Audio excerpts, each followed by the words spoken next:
Pemirsa, menjelang Hari Raya Idul Fitri tidak lengkap rasanya jika tidak mudik ke kampung halaman. Betul, mudik memang sudah menjadi tradisi yang tidak pernah terlewatkan menjelang Lebaran setiap tahunnya. Dan momen mudik Lebaran tahun ini pun juga terasa lebih spesial mengingat pandemi COVID-19 juga sudah mereda. Namun, lonjakan pemudik pada momen Lebaran tahun ini juga menjadi hal yang harus diwaspadai bersama mengingat pembatasan juga sudah mulai direnggangkan. Setiap unsur pemerintah baik kementerian, TNI dan juga Polri wajib melakukan persiapan mudik Lebaran dengan sematang mungkin. Dan kita akan bahas lebih dalam malam hari ini bersama 3 narasumber yang sudah hadir dalam MNC News Prime jelang akhir pekan dan juga jelang Lebaran. Ada Ibu Adita Irawati selaku juru bicara Kementerian Perhubungan, Pak Sudewo selaku anggota Komisi 5 DPR Republik Indonesia, dan Bang Azas Tigor Nainggolan selaku pengamat transportasi. Saya sapa terlebih dahulu Bu Adita dan juga Pak Sudewo dan juga Bang Azas. Terima kasih sebelumnya waktunya. Selamat malam. Selamat malam, Pak Fani. Baik. Fani. Ya, sehat-sehat semuanya ya. Selamat malam, Ya. Pak Sudewo. Malam Pak Dewo, Bang Tigor. Ya, Bang Tigor, Malam, Mbak Mbak. Dita. Malam. Baik. Kelihatannya Pak Dewo. tidak pada atau pada tidak mudik begitu, sama-sama kita memantau bagaimana jalannya mudik tahun ini. Tapi saya ingin ke Bu Adita terlebih dahulu, Bu Adita yang selalu sibuk setiap kali Lebaran Idul Fitri di Indonesia. Mengingat kalau misalnya tahun ini Ibu kelihatannya akan ada euforia dari para pemudik gitu. Pembatasan sudah mulai direnggangkan, jadi jumlah pemudik dipastikan meningkat dari tahun lebih dibandingkan tahun 2022. Dari Kementerian Perhubungan sendiri Bu, jalur transportasi atau titik-titik mana saja yang menjadi fokus utama pemantauan tahun ini?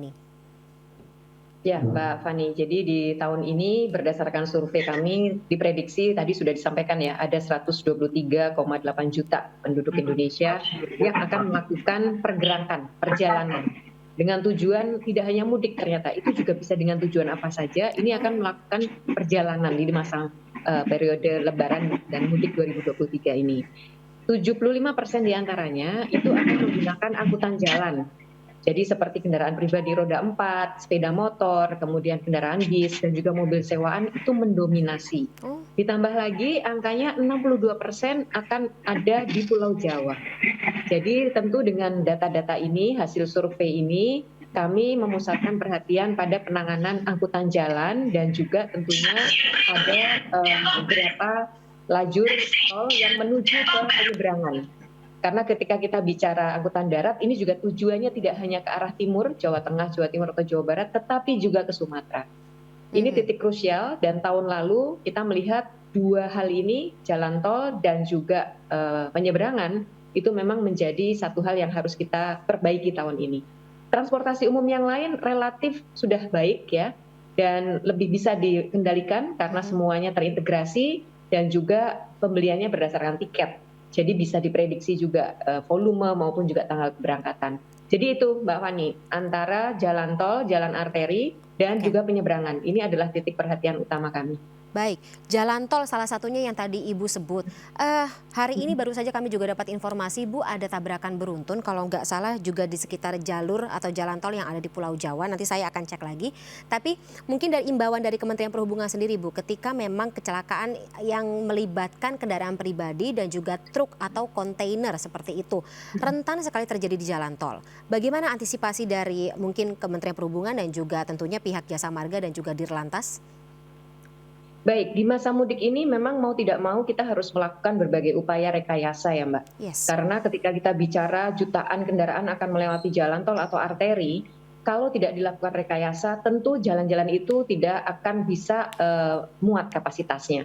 Pasti over capacity. Jadi akan dilakukan rekayasa. Nah tadi karena disinggung soal kendaraan barang, untuk mudik kali ini juga akan dilakukan pembatasan angkutan barang. Yang itu akan dimulai pada tanggal 18 April. Ya, dan itu akan membatasi kendaraan-kendaraan besar yang bersumbu 3 dan volumenya 14.000 ton. Di atas 14.000 ton itu berat, seperti itu tidak boleh melewati kecuali membawa barang-barang yang dikecualikan seperti sembako, kemudian juga hantaran uang, BBM, BBG ya, kemudian juga hewan ternak itu masih boleh lewat. Nah, ini tentu dalam upaya sebenarnya salah satunya juga membuat atau membawa kelancaran ya, karena kendaraan besar ini memang jalannya pelan. Nah kalau kasus yang tadi Mbak Fani singgung, ini kami memang sedang melakukan investigasi tentunya, nanti KNKT yang akan melakukan, tetapi memang disinyalir ada beberapa hal yang bisa mengakibatkan kecelakaan. Antara lain tadi ya, kendaraan-kendaraan memang apalagi kendaraan barang dan angkutan penumpang itu harus diramcek. Kemudian juga kirnya harus masih hidup gitu. Kan ada tuh ya uji kir gitu. Kemudian pengemudinya itu kadang-kadang kecapean, Mbak. Sehingga itu tadi jadi faktor human juga terjadinya kecelakaan, ngantuk dan sebagainya. Nah, kita belum tahu penyebab dari kecelakaan yang baru saja terjadi, sedang diselidiki, tetapi kami wanti-wanti banget ya khususnya di mudik ini untuk semua pengemudi baik itu kendaraan pribadi maupun angkutan umum dan angkutan barang ini memang perlu stamina yang lebih ya. Karena nanti harus menghadapi kemungkinan kemacetan panjang yang itu tentu sangat melelahkan. Ini perjalanan yang lebih melelahkan dibanding perjalanan biasa ya, begitu Bu Adita ya. Oke, saya konfirmasi Bu, kecelakaan mautnya terjadi di jalur A Jalan Tol Semarang Solo, tepatnya di ruas KM 478 plus 600 Boyolali dan menewaskan 8 orang serta 12 orang lainnya terluka berat, seperti itu ya Bu Adita. Dan ini beberapa kebijakan yang juga diberlakukan antara lain tadi pembatasan kendaraan atau jenis kendaraan yang melewati jalur tol, sekaligus juga ganjil genap ya Bu yang diberlakukan tahun ini ya Bu.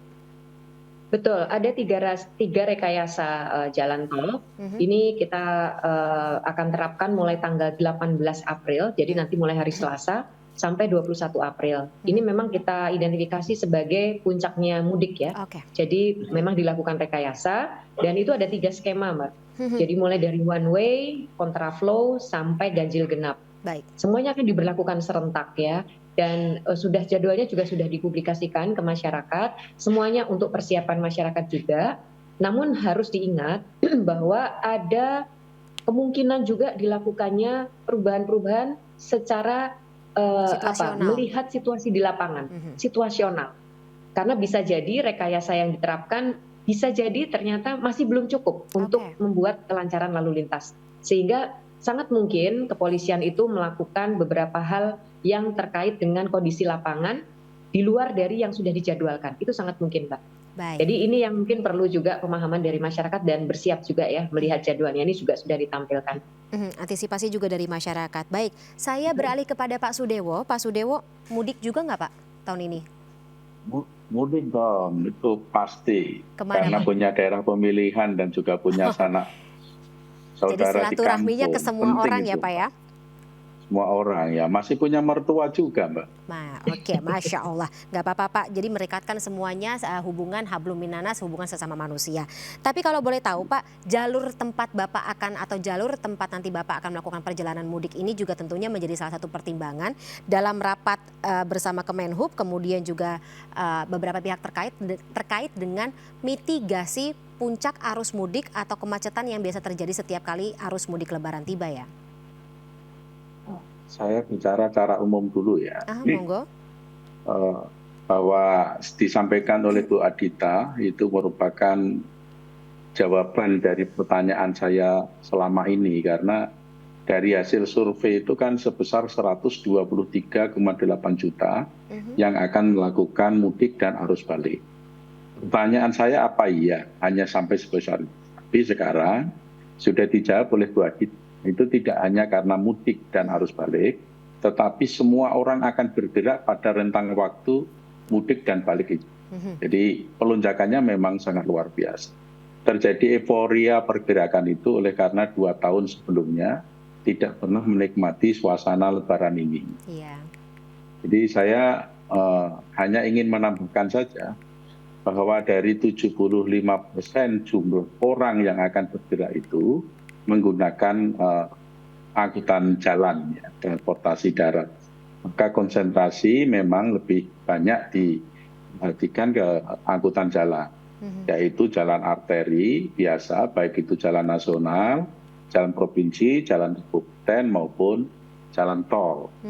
Dari rapat dengan pendapat dengan Kementerian Perhubungan, Kementerian PU, PR, BMKG, dan Basarnas sudah dijelaskan bahwa ada 3 langkah konkret yang strategis akan dilakukan dalam persiapan mudik dan arus balik itu. Yang pertama adalah memanage ruang dan waktu. Yang kedua, memanage moda transportasi. Yang ketiga adalah rekayasa lalu lintas. Soal rekayasa lalu lintas oleh Korlantas Polri sudah dijelaskan secara detail bahwa temuan-temuan yang terjadi di tahun 2022 itu insya Allah tidak akan terjadi di tahun 2023 karena sudah dilakukan evaluasi perbaikan. Begitu juga oleh Kementerian Perhubungan memanfaatkan memanage moda transportasi, baik itu transportasi udara, perkereta apian, laut maupun darat, itu juga secara detail dicermati oleh Kementerian Perhubungan dengan usaha persiapan secara maksimal. Saya akan memberikan masukan saja kepada Menteri Perhubungan sebagai leading sektor dalam kegiatan ini, yaitu perlunya koordinasi antara Menteri Perhubungan dengan Menteri Tenaga Kerja. Oke. Perbedaan tahun 2022 yang hanya 85 juta. Tapi waktu tersedia untuk mudik dan arus balik itu adalah kurang lebih 1 minggu. Tetapi yang sekarang ini meskipun mengalami kelonjakan secara signifikan sebesar 123,8 juta, tetapi waktu yang tersedia untuk mudik dan balik adalah kurang lebih sebesar selama 2 minggu. Perbedaan waktu inilah yang harus dimanfaatkan secara optimal oleh Kementerian Perhubungan supaya tidak terjadi penumpukan pada hari tertentu. Tetapi terjadi satu pendistribusian keberangkatan jumlah kendaraan itu baik mudik maupun balik pada hari itu dalam jumlah yang kurang lebih sama. Apa yang harus dilakukan? Yang harus dilakukan adalah koordinasi Menteri Perhubungan dengan Menteri Tenaga Kerja supaya Menteri Tenaga Kerja mengatur seluruh perusahaan, seluruh industri, baik itu di DKI dan sekitarnya atau di tempat-tempat yang lain, supaya mengatur waktu libur, mulai liburnya dan waktu masuknya.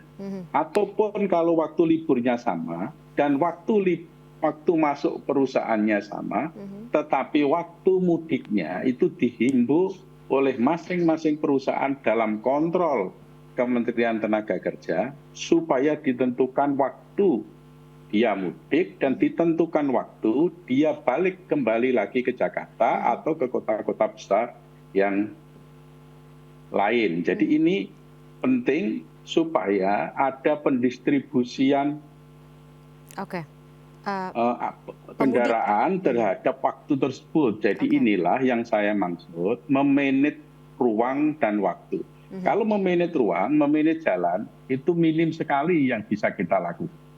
Karena seperti itu kondisinya sudah sangat statis. Tapi kalau memanage waktu itu tergantung bagaimana menghimbau atau koordinasinya antara Kementerian Perhubungan dan Kementerian Tenaga Kerja. Saya kira ini masih ada waktu, 2-3 hari masih bisa dilakukan. Maka di tahun 2022, setelah Hari Raya Idul Fitri, Menteri Tenaga Kerja menghimbau supaya para pekerja dan para perusahaan itu kembalinya ke Jakarta adalah pada tanggal sekian, jangan di tanggal sekian, jadi agak mundur begitu.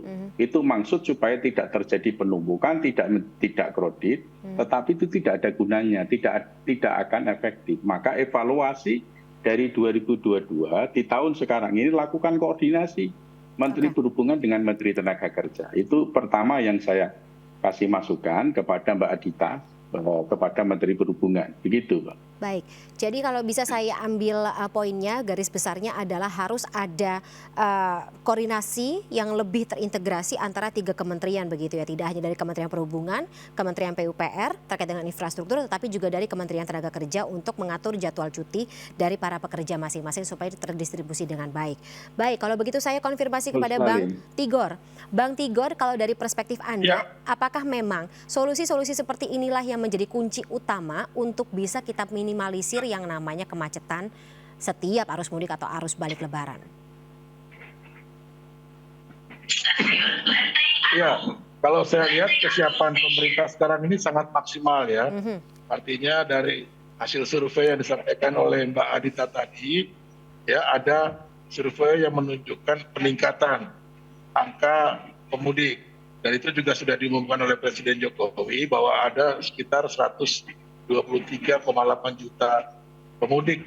Bukan cuma pemudik, tadi dikatakan betul, ada juga yang liburan kuliah, gitu kan. Anak saya aja jadi nggak pulang juga, dia bilang udah tanggung lah Pak, nggak usah pulang. Saya lagi kuliah di Jawa Timur di Malang. Nah jadi memang ada betul, jadi bukan cuma pemudik, tapi juga ada liburan sekolah begitu ya Pak Adita ya Pak Dewa ya. Nah juga berlibur kesempatan yang ada sekarang ini dipakai juga oleh yang lain begitu. Nah, jadi kesiapannya sangat maksimal. Kenapa? Saya lihat ini cukup baik kesiapannya secara maksimal.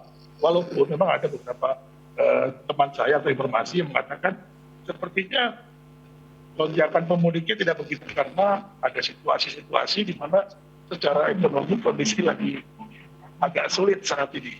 Tapi saya melihat apa yang disampaikan oleh Presiden Jokowi, ya kesiapan secara maksimal 123,8 juta itu, kalaupun terjadi tidak sampai 123,8 juta pemudik atau angka yang mengadakan pergerakan jarak jauh ini lebih siap begitu. Daripada kita persiapannya minimal. Saya menangkap ini karena memang sudah sejak beberapa lama persiapan sudah dilakukan. Nah, jadi tinggal bagaimana manuver-manuver tambahan tadi, seperti yang ditambahkan oleh Pak Sudewo tadi, ya. Oke. Dan untuk memperkuat langkah-langkah persiapan maksimal yang sudah dipersiapkan oleh oleh pemerintah tadi yang disampaikan oleh Pak Presiden Jokowi, begitu Mbak. Baik, jadi persiapan yang dilakukan oleh pemerintah tahun ini lebih matang atau lebih baik begitu ya dibanding tahun-tahun sebelumnya ya, kalau misalnya kita bisa mengatakan ada pepatahnya, kita kan harus belajar dari kesalahan. Sudah lebih maksimal, ya. Angkanya sangat maksimal. Okay. Ya. Jadi dia bergerak berdasarkan data tadi yang disampaikan oleh Mbak Dita, survei tadi, dan juga tinggal koordinasinya begitu. Dan pengawasannya di lapangan. Itu yang harus kita coba dukung gitu ya, nanti bekerja sama supaya ruang-ruang persiapan ini juga menjadi lebih efektif gitu Mbak. Oke. Baik, Bang Tigor ada juga pendapat yang mengatakan, oke Bang Tigor, ada salah satu solusi kemacetan arus mudik adalah menjadikan mudik gratis sebagai program nasional. Anda setujukah? Oh iya, ya itu satu juga ya. Jadi sudah jauh-jauh hari juga pemerintah kan mengkampanyekan dengan program mudik mudik bersama gitu ya, mudik bersama secara nasional oleh pemerintah. Ini sangat membantu, begitu, sangat membantu. Terutama angka kecelakaan ya pada saat libur seperti ini kan didominasi oleh sepeda motor ya. Itu masih sekitar 70% dari kecelakaan itu dialami oleh sepeda motor. Nah, mudik bersama ini kan concernnya saya lihat juga pemerintah bagaimana mengurangi pemudik dengan atau masyarakat melakukan perjalanan jauh pada libur ini dengan sepeda motor. Ya, jadi ini sangat pas gitu ya, sehingga itu jadi dorong terus untuk mengurangi pelaku perjalanan mudik ataupun lainnya tidak dengan sepeda motor. Kalaupun dia terpaksa dengan sepeda motor, itu sudah difasilitasi lewat program-program mudik bersama tadi yang dilakukan oleh pemerintah. Ini akan sangat membantu, Mbak.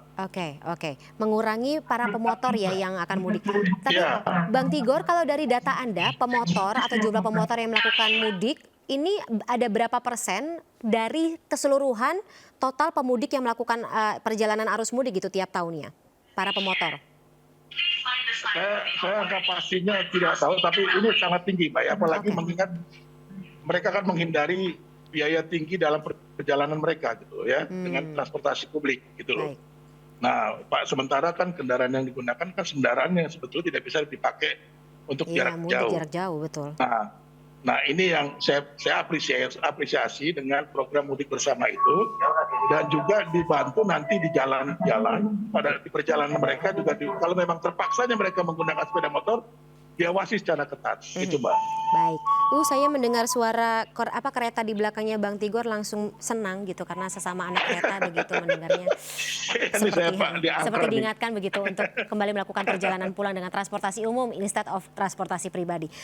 Bu Adita, saya kembali ke Bu Adita. Ini saya ingin tanyakan terkait dengan tadi ya persentase atau jumlah pemotor begitu yang melakukan perjalanan mudik, dan tiap tahunnya memang kita tahu ada angka kecelakaan lalu lintas yang melibatkan pemudik yang menggunakan sepeda motor. Bagaimana antisipasi atau mitigasi dari Kementerian Perhubungan di tahun ini? Tapi tahan dulu jawabannya ya Bu Adita, Pak Sudewo dan juga Bang Tigor. Kita akan elaborasi lebih dalam di segmen berikut. Pemirsa,